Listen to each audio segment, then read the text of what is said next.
I'm delighted you're all here. This is another one of this unique program that is sponsored by the National Endowment for the Humanities and the Comfort Holocaust Center.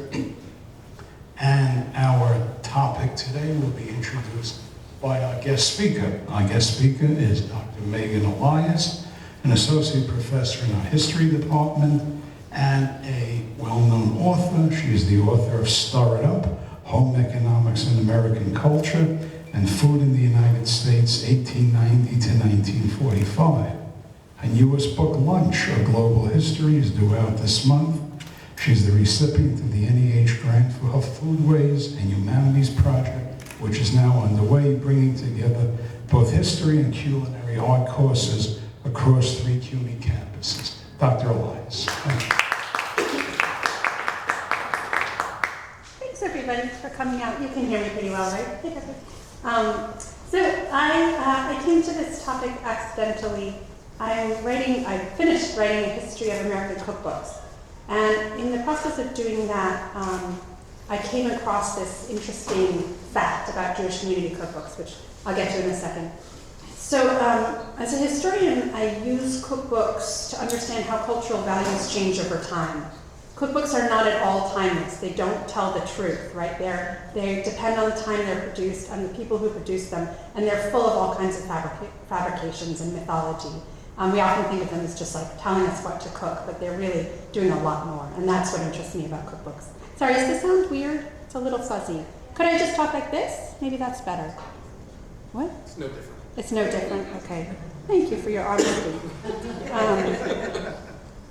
And what cookbooks really interest me for is that they represent an author's desire to be recognized, so that either the individual person wants to be recognized or they want a particular kind of cuisine to be recognized, and that impulse really interests me. So this desire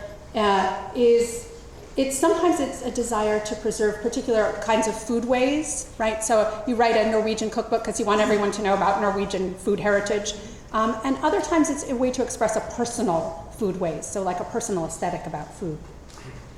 So what I was doing in this history of American cookbooks was searching for trends across time. When did people change what they were focused on in their writing of the cookbooks? Did new topics come up at different times? And what does this say about what's going on in America at any given moment? So kind of cookbooks as a way to check in on the larger culture. And the way to do this is to go to a library catalog. Librarians know this, right? And you go to this library catalog and you search under your subject term, which for me was cookery, American. Cookery is the term in library catalogs for cookbooks. So cookery, American. And then you just scroll through title after title after title. Usually I set a couple of date limitations. I say I'll look from 1900 to 1960 or something like that. And so going through this catalogs, the 2 that I use most of all are the New York Public Library, which has a great collection, and the Library of Congress, which has a really huge collection. So as I'm scrolling through, looking at Cookery American, I noticed that right after the Second World War, there's suddenly lots more Jewish community cookbooks than there were before the war. And I wasn't looking for this at all. I was just trying to find out about trends in American cookbooks. But I suddenly saw this and I thought, aha, I have to find out why that is. Where does that come from? So I want to just explain what a community cookbook is. Community cookbooks come up a lot when you're searching for cookery, American. And they are cookbooks that are produced by a group of people. So the first ones were produced during the Civil War, and they were produced to raise money for bandages and supplies for soldiers. They're always produced by women. There may be a few recipes from men, but they're produced by women's groups. And what they're significant for, and this is good to be talking about this in Women's History Month, is a way for women to become publicly active. So they put out these cookbooks, they sell the cookbooks, and the cookbooks ideally raise money for a local cause. Right, so things like repairing the bell on the old church, or repairing the local bridge, or money for the local orphan asylum. So they're a way for women to get into public life without giving up any of their, sort of domestic goddess status. Right, they use the domestic self to get into the public. So this has made them really interesting for American historians and there's a fair amount written about community cookbooks. They're a unique kind of cookbook because the authorship is shared. And so if you think of the cookbook writer as the authority on the food that they're telling you about, that authority is shared. So it's a way for women to have authority, but it's a shared kind of authority. It's not the individual author's role. And it also gives women, and I think this is where it's especially interesting with Jewish community cookbooks, it gives women a way to establish just exactly what their community's food is. And that's a really important part of community identity. Who are we has a lot to do with who our food is, I almost said, right? If you're not a vegetarian, that's true, right? You have to know who your food is or who it was. So this is a way for women to shape society, to claim and to establish a culture, really. So this here, let me just quickly get to this. Okay, so I'm going to give you a couple of numbers so that you can see what it was that jumped out at me. So this is just searching in the New York Public Library catalog, which was a good place to search because the Dorot Division is a major collection of, it's sort of an archive of writing about Judaism internationally, and it has probably the strongest collection of Jewish cookbooks anywhere, in America at least. So in the New York Public Library catalog, for the years between 1865, so that's the end of the Civil War, and 1940, just as the Second World War is beginning, there are 77 Jewish cooking books in English. So that's just 77 for about 70, is that 70 years? Any math people here can help me out? It's about 70 years. And of course, that's just books in English. There are a couple of Yiddish cookbooks as well, obviously, right? And then the next section of time that I looked at, from 1940 to 1970, so that's only 30 years, it's less than about half the amount of time, there are 413 books listed as being about Jewish cooking and in English. So there's this major explosion, right? I could not help but notice it. Some of those are, a small percentage of them are from England, some are from South Africa. There are strong Jewish communities in South Africa, Canada, and Australia, and New Zealand. Some of them are single author cookbooks, just, Mrs. Cohen's book about Jewish cooking, but then there are, the majority of them are community cookbooks, so they come from Jewish communities in America. Jewish community cookbooks really follow the pattern of all middle-class community cookbooks, and the middle class is who produces cookbooks in America, community cookbooks. They have these sort of fun titles. Sometimes there's a reference to the place where they're produced, but usually they're just sort of playful. And I'm going to give you a couple of titles so you can see what I mean. So 1948, the United Order of True Sisters in Baltimore, Maryland publishes Fun with Food. Then 1949, the Sisterhood of the B'nai Israel Temple in New Britain, Connecticut has Cookin's Fun, with the apostrophe, Cookin'. Then 1949 comes Rhapsody in Food from the McKinley Avenue Temple in Canton, Ohio. What's Cookin' in Birmingham by the B'nai B'rith Women of Birmingham. And then Sharing Cooking Secrets, which isn't quite so playful, but it's sort of like, there's this idea that you're going to get something special, from the Salt Lake City section of the National Council of Jewish Women.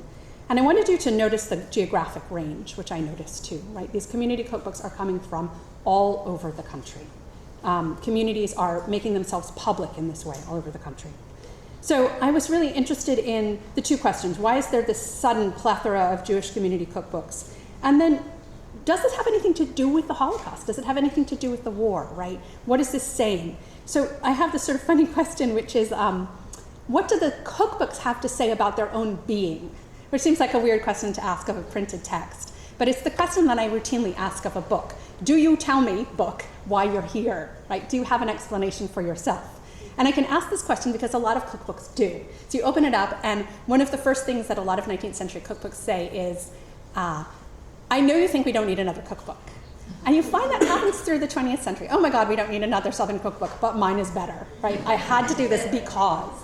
So often the cookbooks will tell you why they're there, and I wondered if these Jewish community cookbooks, these post-war cookbooks, had something to say about what they were, why they were there, sorry. And I had a feeling that the two questions were going to come together. So I'm not the only person to write about this, right? Lara Rabinovich, who is a cookbook historian, she was really interested to find that these post-war cookbooks don't mention the Holocaust, and also that they don't mention Israel, despite the fact that a lot of them were created specifically to raise money to resettle refugees in Israel. But you open them up and there's nothing in there that seems Israeli, right? And there's also no mention of the Holocaust. So Rabinovich argues, and I think we'll probably agree with her with this, that it's not really appetizing as a topic, right? The Holocaust, right? All you think about is hunger and deprivation, and you don't want to think about that when you're trying to sell a cookbook to raise money. I think it's possible that that's the reason. I'm not fully satisfied that that's the reason, but I think we can go with that. She's sort of more interested in why no Israel and trying to figure out that. For me, it's easy to answer that. For one thing, as the food studies scholar Yael Raviv has shown, there wasn't an Israeli food until much, much later. So there's definitely food in Israel, right? People are eating very well, but there's no concept of Jewish Israeli food. That really had to be constructed over time. And then, you have to check out Yael's work. It's really wonderful. But then my other argument is that American middle-class Jewish women don't know anything about Israeli food, and they don't want to know anything about Israeli food, that's not who they are, that's not their life, right? That they're very much, they're finding themselves as middle-class American people, as really fitting in. So to show you how this works, I wanted to show you a little bit of the history of Jewish cookbooks, but just first to give this context, which is that after the Second World War, American Judaism is really kind of suburbanized, right? So there are all these effects of the war. There's the post-war construction of suburbs, and of course redlining, which is restrictive agreements, not legislation, restrictive agreements, keeps African Americans out of the suburbs, the post-war suburbs. But redlining let in a lot of people who are categorized as ethnics, right? A very problematic term. But these ethnics are let into the suburbs. They're allowed to be there.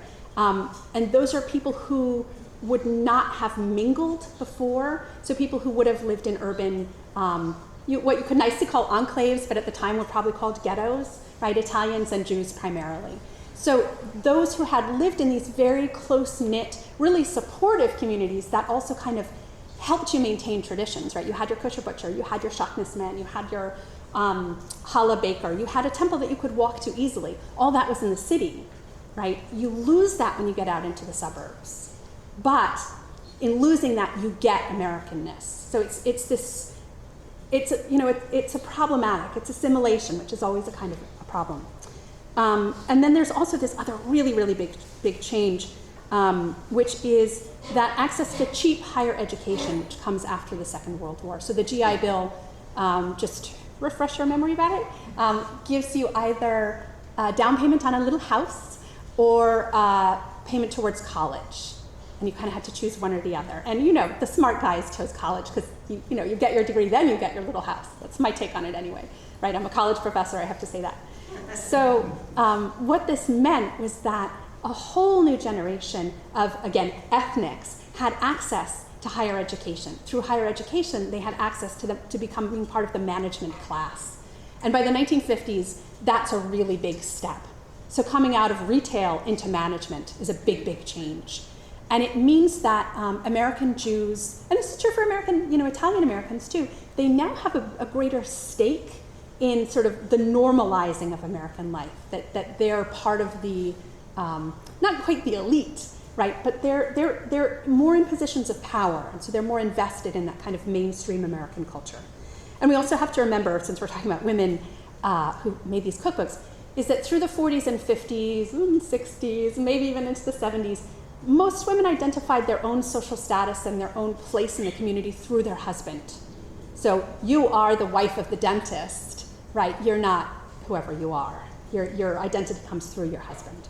This changed and, thankfully, right? So I want to give you a couple of examples of pre-war cookbooks so you can see. This is I've gone too fast. This is the Council Cookbook, which is the first Jewish Community Cookbook in California in 1909.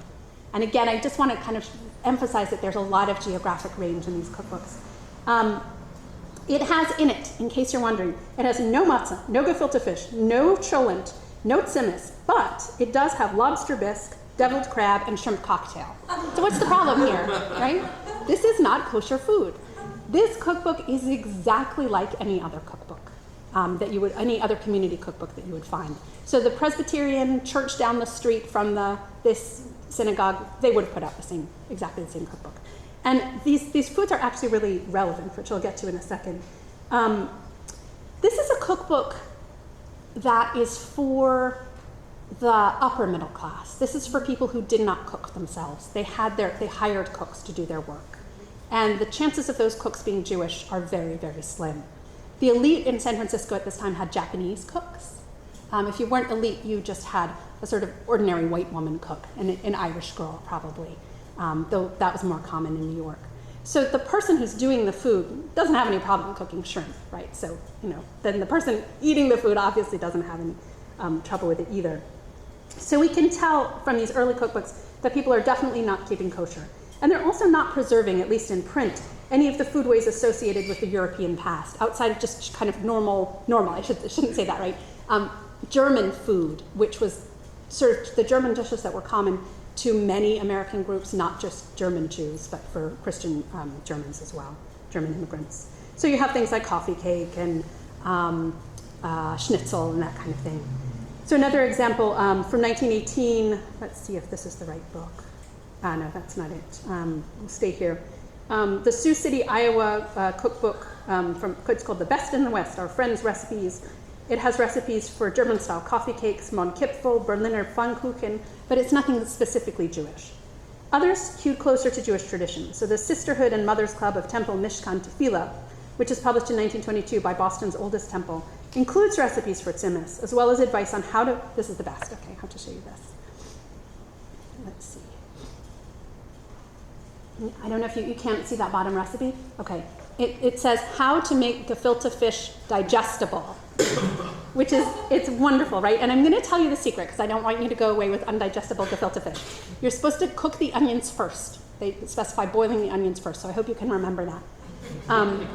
But what I really love about this is it also has this guide in the back for setting your Seder table as if you don't know, right? Which previous generations you would assume they knew. And it specifies that you should have, at every seat, you should have a Haggadah with an English translation. So it's assuming a non-Hebrew reading and speaking population, right? Also, I think that one line, how to make gefilte fish digestible, really expresses how these people are experiencing their religion. That they're hanging on to the tradition, but they're not really finding any joy in it. You get the sense like, oh, I know we have to eat gefilte fish. Can we at least make it tasty, right? Can we get away with enjoying this somehow? And with these early cookbooks, the rules, as far as I could see, seem to be Jewishness through inclusion rather than through exclusion, which is more famously, right, what Jewish dietary practices do. Don't eat this, right? This is more inclusion. So what you get kind of in a shorthand is a message that we're the people who eat farfel, not we're the people who don't eat shellfish, right? We have all the shellfish and then a couple slightly more Jewish sounding recipes.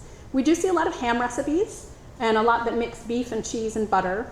So it seems like the main way for these early cookbooks, though, is more, the breaking of the kosher laws is more in the use of shellfish. And so lobster, oysters, and crab, specifically, sometimes shrimp. And that's really, it makes sense if you're an American cookbook historian, because all the community cookbooks of this time, not just Jewish ones, all of them, no matter where they were in the country, no matter how far away they were from the ocean, had these shellfish recipes, specifically Lobster Newburg. This was the thing that you find in every cookbook. It's fancy. And so shellfish had this really high social status. If you can cook Lobster Newburg, even if you're in Omaha, you're fancy. And you can see these Jewish women who were making these cookbooks, they're in that culture, that those recipes have that same cultural value for them. And I thought that was really interesting to find out. So they're working with the same vocabulary of what food sets you apart as high status. And then I wanted to look at a couple of books closer to the war. Let's see what we have. Do we have Snappy? No. Let's see. Oh, we'll get to that in a second. Okay, so there's this wonderful book called Snappy Eats of 1932, which is from the Temple Sisterhood, Pine Bluff, Arkansas. And the very first recipe in this book is deviled rarebit, rare bread was a really popular dish. And it includes both ham and butter.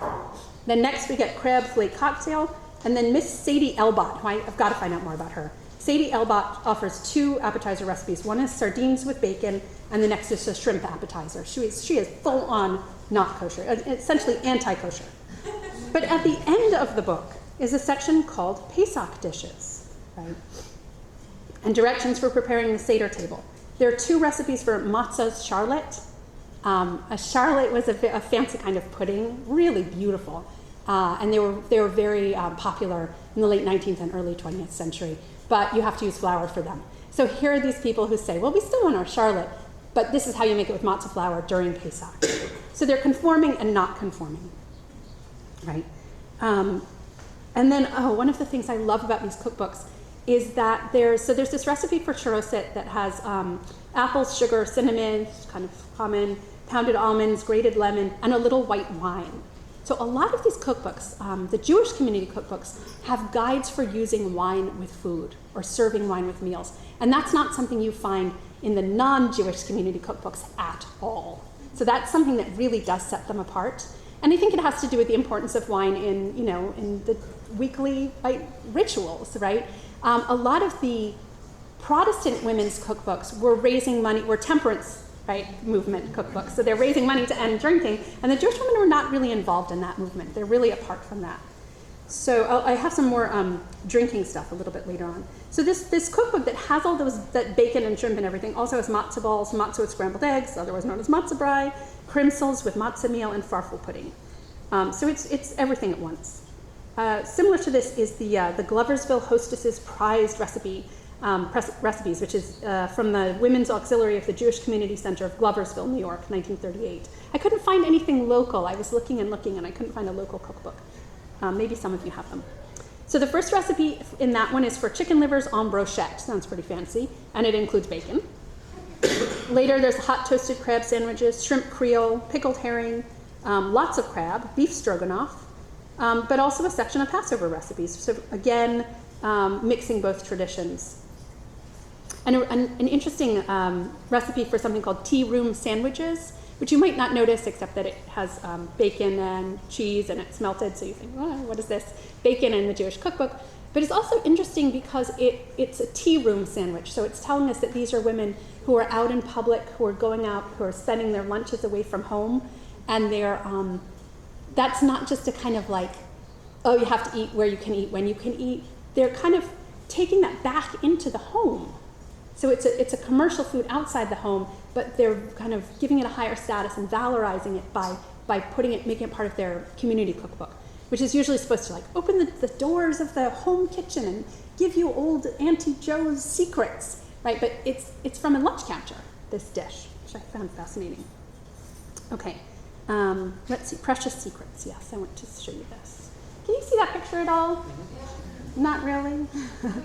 I'm going to describe it because it might help. This is from Dayton, Ohio, the Temple Israel Sisterhood. They published this edition in 1946, just as the war's ending. It has lots of humorous illustrations in it, and the cover is just so random, right? These women look like they're maybe in Gone with the Wind, which came out in 1939, but their headdresses are sort of Spanish style. And then in the background, I'm sure you can't see this, but this woman in the black dress, behind her is this kind of hillbilly shack, which she seems to be living in. It doesn't make any sense at all, and there's no indication that these women are Jewish. I mean, I don't know how we would see that they were Jewish, but they seem, you say they're definitely not. Yeah, and they're telling their secrets over the fence, which again, by 1946 in Dayton, Ohio, it doesn't look like that. Right? You're running over to your friend's house on a concrete sidewalk and going in her back door and talking to her. Maybe you called her on the phone with your recipe, but you're not talking over this little rail fence. So it's an interesting conceit, I guess you could say. And then inside is this picture of the temple, which is so neutral. Right? There are no religious symbols on this that we can see. If there are, they are incredibly subtle. It looks to me like a public library, right? So they've got this kind of old-timey cover, and then this very modern, contemporary style inside. And then ham jambalaya, which has both ham and shrimp. It's double treif. And this is a peculiar cookbook because it's actually it's handwritten but printed. Most of them are typed, thank God, because handwriting is not easy to read. And this cookbook it's a typical community cookbook in that about half of it is for sweet things. The first half, it's like you don't eat your dinner and then get your dessert. Your dessert is right up front. That's how the ladies liked it in these cookbooks. They wanted all the sweet deliciousness. And then, we have to feed the families too, right? The kind of fun food comes first. So it's got about 300 and how many pages? 360 pages, and the first 180 are sweets. And then you get into the pig, right? There are 6 recipes with crab, 1 with baked oysters and macaroni, spaghetti sauce made by browning beef in butter, pork chop mounds, chili mac, which is a ground beef dish covered in grated cheese. And lest you think like, okay, this is just the modern women are doing this, non-kosher cooking. There's a recipe for Aunt Betty's meatloaf, which sounds like, this nice old-fashioned food, but it has ground beef and cheese too. So Aunt Betty wasn't any more kosher than anyone else. And then 13 years later, there's a new edition. I think I have, this is the new edition. It's typed, but it is as treif as ever. It's full of instructions for how long to bake a ham, lots of recipes for shrimp, clams, lots of lasagna recipes. So you can see that people are getting, they're getting this kind of international American cooking, and we'll see a little bit more of that in a second. You can't read this at all. I can hardly read it. These are a lot of snacks that include seafood and bacon and all the wonderful things we like to snack on. So in these books, there is not a word about the Holocaust or even about the war. So the Jewish life that's portrayed here is also, it's Jewish, but it's also completely not Jewish. It partakes of both worlds. There are a couple of recipes that are vaguely European. There's one for Estonian veal. There's some borscht. But there's really nothing you wouldn't find in a cookbook associated with a Protestant group. And then there are contemporaries that are different from this. So there's 1947, the Community Cookbook. It's a pretty plain name. From the Woonsocket Hebrew Ladies' Aid and Sisterhood of the Congregation B'nai Israel in Woonsocket, Rhode Island. And this one has a foreword. So this is one of those books that's going to tell you about its being. It's going to tell you why it's there. The foreword is written by the women who collected the recipes.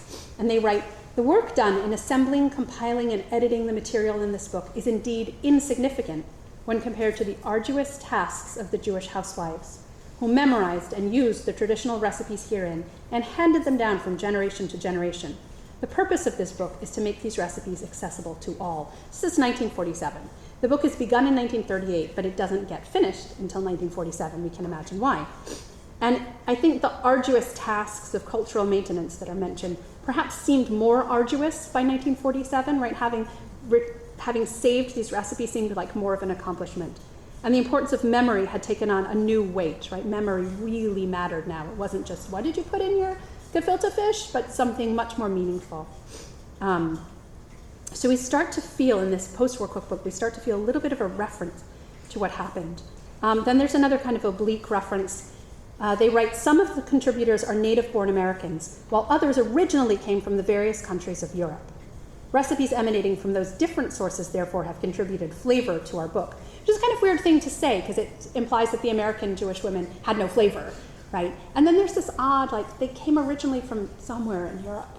We're not going to talk about where, and we're not going to talk about why, but they came, and their recipes are here. So it's an absence, right? And the absence is always talk if you're a historian. They're always very noisy. And then there's this sort of tentative assurance that the book is kosher. They write, "These recipes have been checked and rechecked with the contributors, and we believe them to be accurate and in accordance with Jewish dietary law." So they checked with each other, right? Not with the rabbi, not with anyone who would really know. And I think this is not just their own sort of distance from culinary, from sort of dietary laws, but also maybe a change, and I don't really know about this, but a change in the role of the rabbi in communities, in these suburban communities, that he's not a guy you would invite into your kitchen. He has a much more sort of high status role, but I'm not sure about that. And then this really leaves open that you can have a respectable treif lifestyle also. It says, "For example, to be sure that our recipes are in adherence with the rules of kashrut, we have ascertained that a vegetable gelatin, both flavored and unflavored, is available on the market. So if you want to make the gelled recipes, you don't have to use meat gelatin. But if you notice, they say we have ascertained. We had to go and find out. They didn't know because they're not using the vegetable gelatin, they're using the meat gelatin. But they want to make sure that if you, who for some reason want to keep kosher, if you want to make these recipes, you're kind of invited too. So it's this new vague inclusiveness. And then a list of holiday food, so it reintroduces readers to tradition. A Jewish holiday meal is not just the food we eat or the table that we set. It involves the spirit with which the food is prepared, the customs that are observed, and the prayers that are recited. In that way, a Jewish holiday meal is a philosophy of life in action. This is giving a lot of responsibility for the woman who sets the holiday table. But it's also assuming that the readers don't do this, that they don't know any of this stuff, that they're going to come to this new and fresh. And that it's important to do, that they're going to want to do it. And then, of course, a bunch of recipes that are more or less kosher, right? This particular one has a surprising number of herring recipes, like a ton of herring recipes, and then this little like ode to the herring as well. I didn't find anywhere else, and I find pretty lovely. And it also has this nice treat, which is advice on what wine to drink with different parts of the meal, which I'd explained before. This is an example of that. This is Mrs. Sigmund Berger, who she contributed the whole section. She's the local wine expert, apparently. And she writes, champagne is the finest of all wines. It is quite proper to drink it throughout the whole meal. And she doesn't say which meal, which I think is great license to have champagne for breakfast tomorrow. So please do it. Mrs. Sigmund Berger says you should. And then there are the usual candies that you find in these cookbooks, taffy and peppermints and all of these popcorn balls and stuff. And then also Teiglick, which you wouldn't find in a Protestant American cookbook. And let's see if do I have a picture of this next one? No, that's my last slide. Okay. So just to give an idea of another book that kind of refers in a different way to Jewish cooking and Jewish family life. This is from the 1957 Fairmount Cookbook, which is an update of a 1948 version. This is from Cleveland, Ohio. A lot of community cookbooks come out of Ohio. It says, may this cookbook be a guide to the fine art of living. May every table be an altar, every home a sanctuary, and every woman a consecrated servant to God and man. And this introduction is by the rabbi, so you have to take it seriously, right? It already has weight. And I think that idea of a sanctuary, we're starting just a little bit of a whisper that the Jewish home really matters, that it has more importance as a Jewish home than you ever heard cookbooks mentioned before the war. And then he has a little more to say. Let's see, where's his statement? In the new version, he writes, the Jewish family has always been singled out as an integrated unity, marked by solidarity and stability, held together by ties of devotion and loyalty, love and warmth, which in small degree was generated in the kitchen, in no small degree was generated in the kitchen. So he's telling the women who put this cookbook together, who sell it and who buy it, that their work is part of a kind of age-old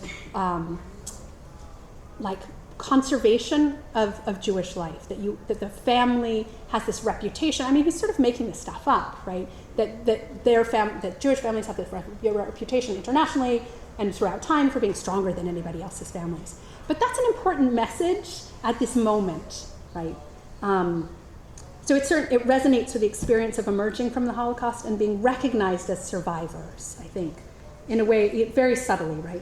It sets the Jewish family apart from others, even as superior. I mean, because who really wants to think that their particular kind of family isn't marked by solidarity and stability, right? Those weak Presbyterian families that we all laugh about. Right? So he's really trying to give the community a sense of their own importance and superiority. And as we would expect, we have tzimmus, we have gefilte fish, meals for holidays, and also 3 recipes for lobster dishes, lasagna, and this is the best. Mrs. Joseph Persky's Company Casserole, which features hamburger, butter, cottage cheese, cream cheese, sour cream, and noodles. So not only is it treif, it's for company, right? She wants people to come over and eat this with her. This is her, and she also wants to publish this recipe so that everybody knows this is her company casserole. This is what you're going to get if you come to her house. She's proud of it, right? So these seeming contradictions, and I'll just finish up here, these contradictions, the side-by-side commitment to tradition and the embrace of its undoing, right? The moment the lobster passes your lips, you're done for. They're dealt with really gracefully in another book called Miriams Kitchen, which is in this collection here. And in this book, Elizabeth Ehrlich recalls her own parents. She recalls that they were first-generation Americans who selected from and approximated the traditions they took for granted. But they did this with affection for the old ways. So they decided what to eat and what not to eat, but just sort of not taking it seriously. Then in adulthood, Ehrlich joined the family of Miriam, who was her mother-in-law. She was born in a small village in Jewish Poland. She survived the Holocaust, and she was a keeper of recipes and of stories. She cooks to recreate a lost world and to prove that unimaginable loss is not the end of everything. So these two ways of cooking Jewishly, right? The one very, laissez-faire, touch and go, we'll just, do what we want. And then Miriam, who sees food as a way to remember and to bring back the lost. So I'd argue that, obviously, that not all Jewish American communities tell the same stories with their cookbooks. Not all made a journey from less kosher to more kosher, from less conscious of Judaism to more aware and deeply identified. For some, the adoption of mainstream Christian American foodways began in the 19th century and it kept on going through the wartime and into the post-Holocaust world. For others, it does seem that there's a new interest or awareness in Judaism.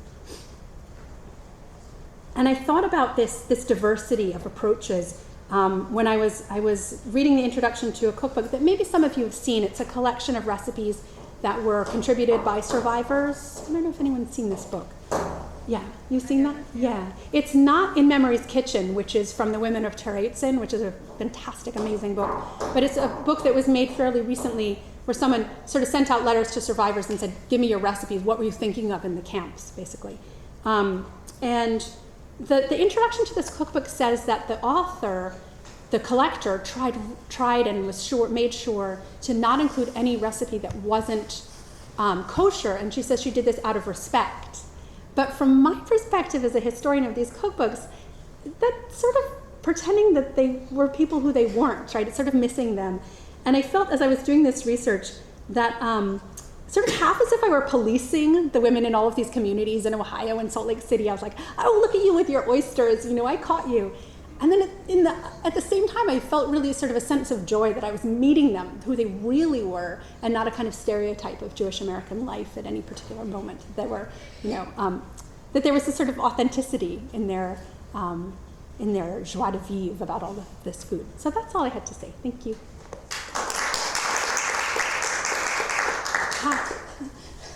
Water. Yeah, if you have any questions, I'm happy to answer. Yes, Jeffrey? You said the number of Jewish cookbooks exploded from 1940 to 1970. How about the number of other cookbooks? Did they go up as well? Great question. Other cookbooks in general, yes, hugely. But community cookbooks, no. Oh, community, okay. Yeah, so Protestant women didn't publish more cookbooks after the Second World War. It's almost like they stopped and Jewish women started, which is also, maybe that's what happened, is really interesting. Yeah. Did the number of congregations with the birth of the suburbs explode if you have more cookbooks? That's probably why. Yeah, right. Yeah. And also these, there were new causes, right? Before the war, Jewish communities didn't have that clear cause to raise money for. So it would just be like, let's put a new roof on the temple, just like the Christian cookbooks are doing. But after the war, there are all these resettlement agencies that need to be, funded, right? So I think that the cause becomes more urgent after the war. Yeah, there's a lot more to do with this. I think this is just a sort of a beginning, but that's a great observation, right? That the suburbs created more temples too. Although a lot of these had, they'd have a cookbook in 1920, and then after the war they'd have like 3 in a row. So they just kind of get cooking. Oh, sorry. I wanted to say that I sent away for Volume 1 and Volume 2 of a collection of recipes from survivors. Oh, yeah. The woman who collected it was on a Jewish channel on Time Warner TV. And I was interested because I was married to a survivor, and I knew a lot of women who were cooks who were survivors. and they never used recipes, by the Oh way. yeah, yeah. I mean, real cooks don't. Right? And I was also the daughter of 2 immigrants, so Right. and my parents never used recipes either. Anyhow, in these survivor cookbooks, first of all, I want to say that there's a strong tradition in the Jewish community to give money to causes. Right. And the woman who collected these recipes has some charities that she's involved with in Israel. She's also Orthodox. So there are no recipes in her books where you mix meat and dairy and so on.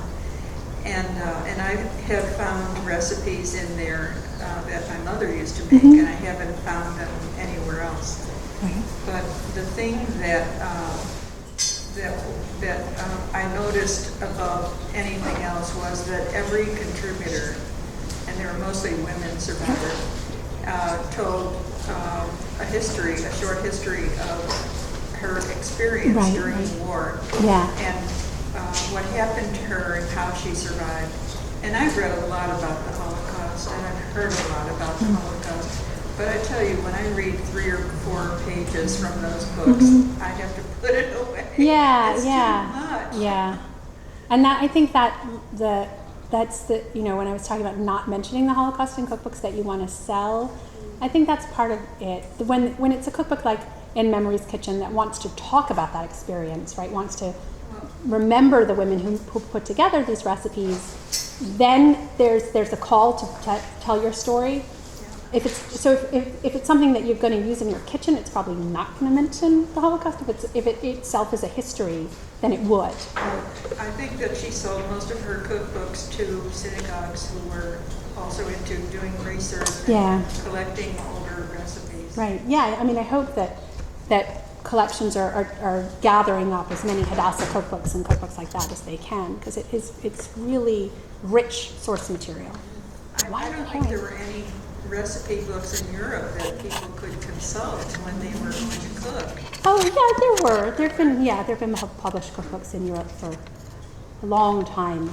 Yeah, but most home cooks in America didn't use cookbooks either. I mean, to be frank, until like the Second World War, most middle class families had cooks, and the cooks didn't read cookbooks.